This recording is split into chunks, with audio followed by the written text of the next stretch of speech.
1990 का दशक याद करिए। एक आदमी स्क्रीन पर आता है और पूरा सिनेमा हॉल हंसने लगता है।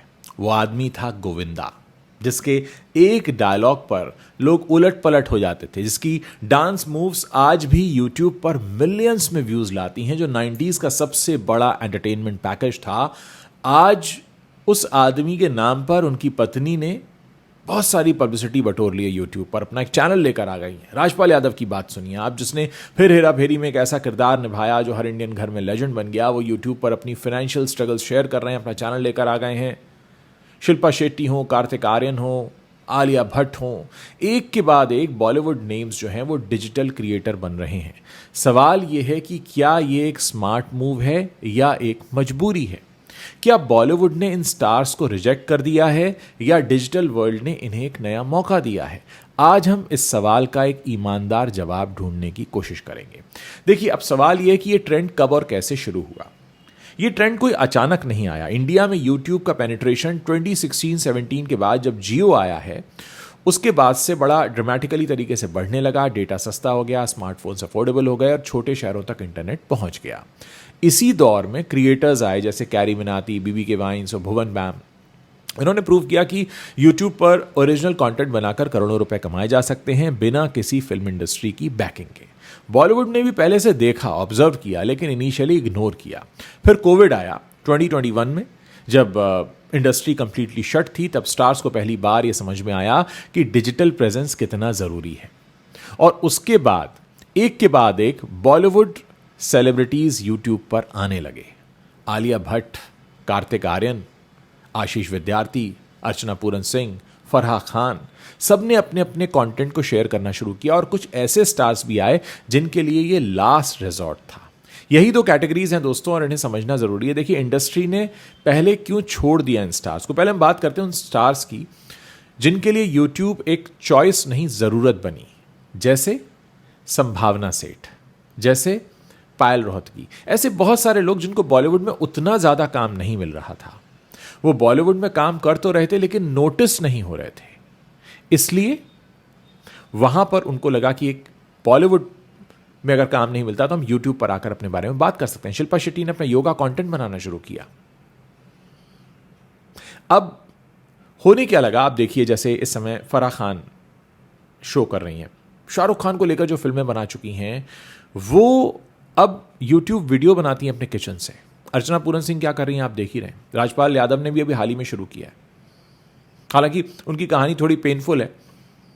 उन्हें जेल की हवा भी खानी पड़ी, पैसा डूब गया, फिल्म बना रहे थे लेकिन वो उतनी सक्सेसफुल नहीं हुई। धीरे धीरे उनको ये लगा कि हाँ, अब हम यूट्यूब पर आकर अपनी बात कर सकते हैं। आमिर खान भी यूट्यूब पर आ गए हैं, वो बात अलग है, अपनी फिल्में लेकर आ गए। आलिया भट्ट भी हैं, अपना लाइफस्टाइल कंटेंट बना रही है। कार्तिक आर्यन भी आ चुके हैं। तो ऐसे तमाम लोग हैं। मुकेश खन्ना अलग अलग लोगों के इंटरव्यूज करते हैं। अब सवाल यह है कि यूट्यूब पर आने का फैसला इन लोगों ने क्यों किया, इनको क्या मिलता है यूट्यूब पर आकर। देखिए, यूट्यूब इन स्टार्स को क्या ऑफर करता है, पहले हम ये समझते हैं। ऐसी क्या बात है जो बॉलीवुड इनको नहीं दे रहा पर यूट्यूब दे रहा है। पहली चीज तो देखिए, कंट्रोल है। बॉलीवुड में किसी भी एक एक्टर को हर स्टेज पर किसी ना किसी के परमिशन का वेट करना पड़ता है। प्रोड्यूसर पहले साइन करे, डायरेक्टर उनको अप्रूव करे, फिर को स्टार उनके साथ काम करने को तैयार हो, डिस्ट्रीब्यूटर उनकी फिल्म को खरीदने को तैयार हो। लेकिन यूट्यूब पर आप बस कैमरा उठाइए, अपना फोन उठाइए, रिकॉर्ड कीजिए और अपलोड कर दीजिए। यहां कोई कास्टिंग डायरेक्टर नहीं है, कोई अप्रूवल प्रोसेस नहीं है। आपकी अपनी कहानी है, अपने शब्दों में। दूसरी चीज, आपका डायरेक्टली फैन के साथ कनेक्शन बन जाता है। जब कोई बड़ा स्टार यूट्यूब पर डायरेक्टली बोलता है तो उनके वो फैंस जो 90s में उन्हें देखते थे या कुछ समय पहले तक देखते थे, वो उनसे डायरेक्टली कनेक्ट होते हैं। मैं आशीष विद्यार्थी को देखता हूं, बहुत ही इजीली कनेक्ट हो जाते हैं अपनी ऑडियंस से। तीसरी चीज, revenue. YouTube, AdSense, brand deals, memberships, ये एक सस्टेनेबल इनकम सोर्स है। और एक स्टार जिसे बॉलीवुड ने इग्नोर कर दिया, उसके लिए फाइनेंशियल लाइफलाइन बन सकती है। अब उसे किसी प्रोड्यूसर के चक्कर नहीं काटने। चौथी चीज, रेलेवेंस। आज की जनरेशन गूगल और यूट्यूब से पहचान बनाती है। अगर आप डिजिटल स्पेस में नहीं हैं तो आप एग्जिस्ट ही नहीं करते हैं। नई ऑडियंस के लिए यूट्यूब एक सेकंड चांस है, एक नई शुरुआत है उन लोगों के लिए जिनको लगता है कि उनके करियर में उतना कुछ खास नहीं हो रहा। अब रियलिटी चेक करते हैं कि कितना सक्सेसफुल है। यहाँ पर एक ऑनेस्ट रियलिटी चेक करना ज़रूरी होगा कि क्या हर बॉलीवुड सेलिब्रिटी यूट्यूब पर सक्सेसफुल होता है? जी नहीं।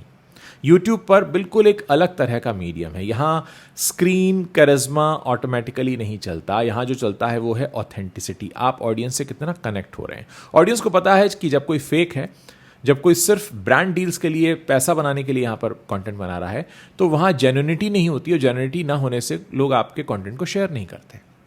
राजपाल यादव अभी हाल ही में आए, उन्होंने अपने फाइनेंशियल स्ट्रगल के बारे में खुलकर बात की। ये वल्नरेबिलिटी थी, ये जेन्युइन था, इसलिए लोगों ने उनसे कनेक्ट किया। लेकिन कुछ सेलिब्रिटीज ऐसे भी हैं जिन्होंने यूट्यूब चैनल लॉन्च किया अपने फिल्म प्रमोशन के लिए, ब्रांड डील्स के लिए, और फिर चैनल छोड़ दिया।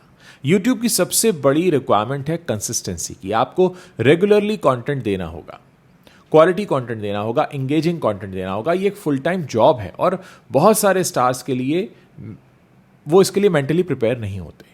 स्क्रीन पर एक्टिंग करना एक अलग तरह का स्किल होता है। कैमरे के सामने खुद की आवाज़ में, खुद की स्टोरी में, खुद का कंटेंट बनाना, अपनी ऑडियंस से कनेक्ट रखना, उनको इंगेज करना, एक अलग तरह की स्किल है। जो सेलिब्रिटीज समझते हैं कि वाकई वो ये करना चाहते हैं, जहाँ अगर वो जेन्युइनली इसमें इन्वेस्ट करते हैं तो फिर वो ग्रो करते हैं।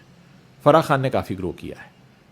लेकिन अगर आप इसे एक साइड प्रोजेक्ट मानेंगे तो आप फेल हो जाएंगे। एक बड़ा सवाल यह है कि इंडस्ट्री को क्यों ये करना चाहिए, और क्या ये एक ज़रूरी पॉइंट है। देखिए, आजकल लोग गोविंदा और सुनीता को काफ़ी सर्च करते हैं।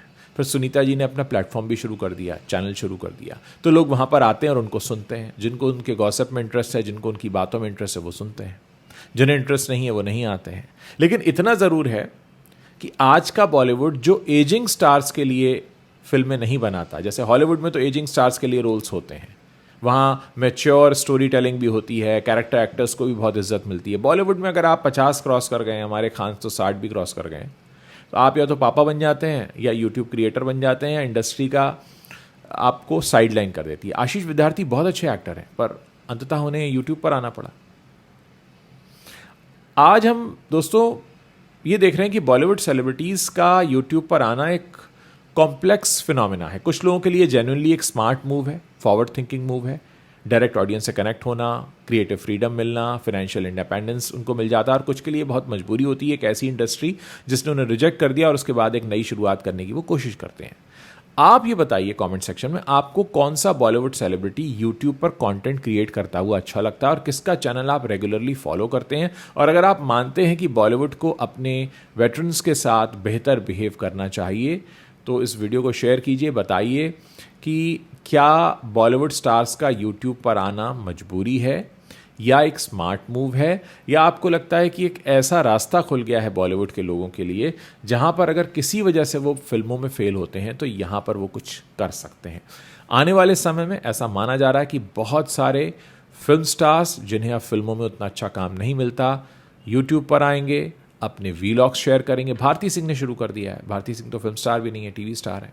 भारती सिंह काफ़ी वीलॉग्स बनाती हैं, अपनी पॉडकास्ट भी करती हैं। तो ये जो पॉडकास्ट और वीलॉगिंग है, जहाँ पर अभी तक लगता था कि जो स्मॉल टाउन में रहने वाले कंटेंट क्रिएटर्स हैं, जिनके लिए मुंबई आना या फिल्मों में एक्टिंग करना एक बहुत बड़ा सपना होता है, वो अपने स्क्रीन पर आने की जो उनकी प्यास है वो उसको इस तरह से बुझा लेते हैं कि वो अपना वीलॉग बना देते हैं, पॉडकास्ट कर लेते हैं। तो क्या आपको लगता है कि अब उसमें एक फिल्मी सितारों का दखल भी हो गया है, या आपको लगता है कि उनके लिए बहुत स्मार्ट मूव है, क्या करें, वो कहाँ जाएंगे? क्योंकि आई एम श्योर आप में से बहुत सारे लोग होंगे जो बहुत सारे फिल्म स्टार्स के वीलॉग्स या पॉडकास्ट देख रहे होंगे जिन्होंने हाल फिलहाल में शुरू किए हैं। आप अपनी राय खुलकर लिखिए, मुझे भी बताइए।